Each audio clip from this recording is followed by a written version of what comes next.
Eto ho mga bossing yung ano ilog ho dito sa Taiwan mga bossing. Ayan ho, napakalinaw ho mga bossing oh.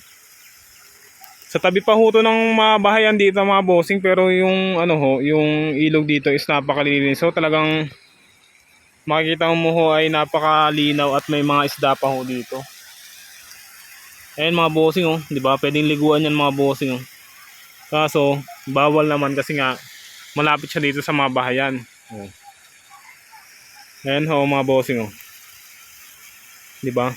Malinaw ho ng ano dito ng ilog din oh, napakalinis. Ayun ho, may isda pa ho, tilapia oh. Ayun ho mga bossing oh. Oh. Kita nyo ba yung tilapia na yung mga bossing? Yan pwede hong hulihin yan, pero dito kasi ay malapit ho sa ano sa mga bahayan, kaya ipinagbabawal hong manghuli dito kasi tong area na to ay ano ho, malapit sa bahayan. Meron naman ho ditong area sa Taiwan na pwedeng paghulihan ng isda. Yung medyo malapit na sa bundok mga bossing. Ayan ho mga bossing oh. 'Di ba? Napakalinaw ng ilog dito mga bossing oh. May lalaki pa ng isda oh, may mga tilapia. Oh, ayan mga bossing oh. Makikita niyo ba yung tilapia mga bossing? Ayan oh.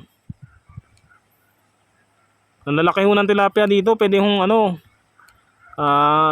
ihawin mga bossing. Pwede kayo mag-ihaw dito ng tilapia. Pero doon ho sa ibang lugar ho dito sa Taiwan, yung malapit sa bundok. Ito ho kasi malapit sa bahay oh. Yung ilog na yan. Pero may bukod dito, ayan pala yan. Tapos may mga bahayan kasi dito, ayan. Malapit sa highway yan mga bossing oh. Kaya bawal ang manghuli dito. Tayo ho ay nagbibideo lang dito. Pinapakita ko lang sa inyo na ang ilog ho dito ay talaga namang napakalinis oh. Pwede hong liguan, yan. Oh, ganito ho kaganda ho ang ilog sa Taiwan. Talagang ano, running water talaga oh.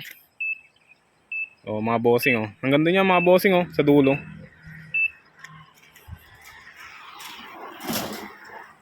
Oh, napakalinis ho niya mga bossing, pwedeng maligo oh.